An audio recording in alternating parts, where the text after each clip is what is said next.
जन्मू सिंधु पुनि बंधु बिसु दीन मलिन सकलंक सिए मुख समता पाव किमी चंदु बापुरो रंग।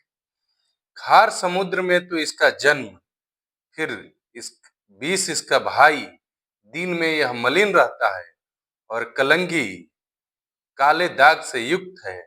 बेचारा गरीब चंद्रमा सीता जी के मुख की बराबरी कैसे कर सकता है। आप रामचरितमानस कथा सुन रहे हैं और यह प्रसंग उस समय का है जब प्रभु श्री रामचंद्र जी लक्ष्मण जी के साथ जनक वाटिका में गए हैं। वहां सीता जी की सहेलियों ने उन्हें देखा है और उसके बाद सीता जी की सहेलियों ने उन्हें देखने के बाद सीता जी को देखने के लिए कहा। सीता जी ने जब उनको देखा, राम जी उनको पसंद आ गए। उसके बाद माता भवानी के मंदिर में जाकर माता भवानी से हाथ जोड़कर सीता जी ने प्रार्थना किया कि हे माते, इन्हीं को आप मेरे वर के रूप में देना। आगे क्या लिख रहे हैं मानस में गोस्वामी जी? गोस्वामी जी कह रहे हैं, घटई बढ़ई बीरहिनी, घटई बढ़ई बीरहिनी दुखदाई, ग्रसही राजू निज संदेही पाई, कोक शोक प्रद पंकज द्रोही, अवगुण बहुत चंद्रमा तोही। फिर से यह घटता बढ़ता है और गृहिणी स्त्रियों को दुख देने वाला है। राहु अपनी संधि में पाकर इसे ग्रस लेता है। चकवे को शोक देने वाला और कमल का बैरों है। हे चंद्रमा, तुझमें बहुत सा अवगुण है।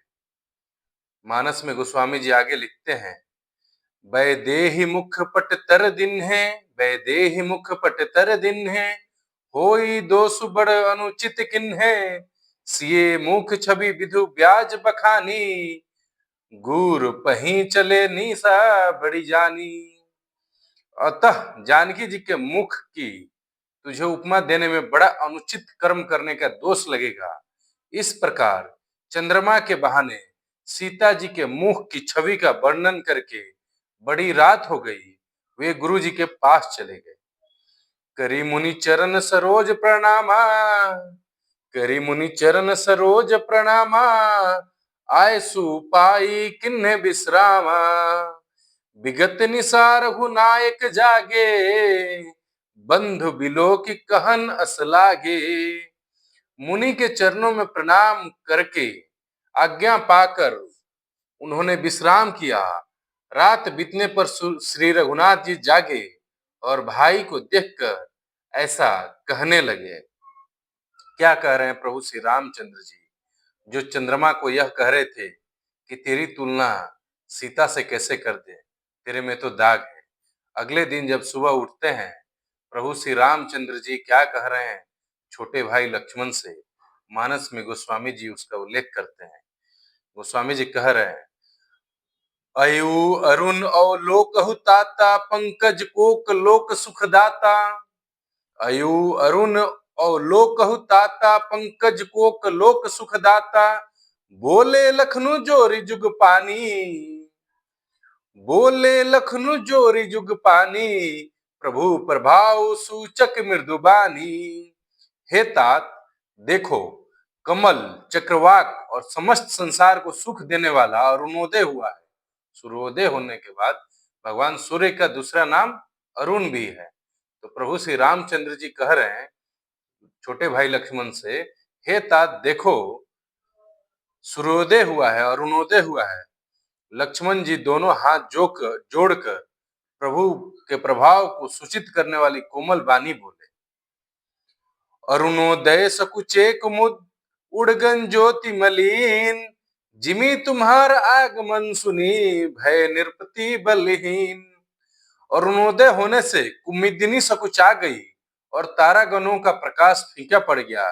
जिस प्रकार आपका आना सुनकर सब राजा बलहीन हो गए। प्रभु श्री रामचंद्र जी और लक्ष्मण जी ऋषि विश्वामित्र के साथ राजा जनक के यहाँ किस लिए गए थे? राजा जनक के यहाँ वो लोग जो स्वयंवर रखा गया था सीता जी का, जिसमें राजा जनक ने कहा था कि जो इस धनुष को तोड़ेगा उसी से सीता जी का ब्याह होगा। और उसी बुलावे पे ऋषि विश्वामित्र भी पहुंचे थे। जब ऋषि विश्वामित्र को राजा जनक ने बुलाया था, तब नहीं पता था कि ये क्या हो रहा है और उनके साथ कौन आएगा। उनको तो गुरु के तौर पे बुलाया गया था। लेकिन जब ऋषि विश्वामित्र वहां पहुंचे, तो अपने साथ अयोध्या के दोनों राजकुमार राम लक्ष्मण को भी लेकर पहुंचे थे।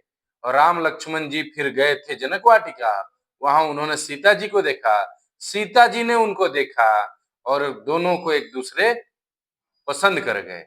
उसके बाद वापस जाके प्रभु श्री रामचंद्र जी रात भर सोने से पहले चंद्रमा को कह रहे हैं कि हम तुम्हारी उपमा क्या दें जनक नंदिनी को, तुम में तो दाग है।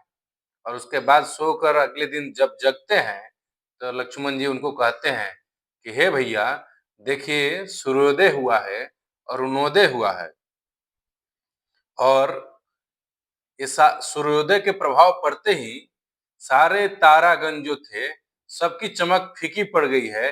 ठीक वैसे ही जैसे आपके आने से सारे राजा स्वयंवर में बलहीन साबित हो गए हैं। जय श्री राम।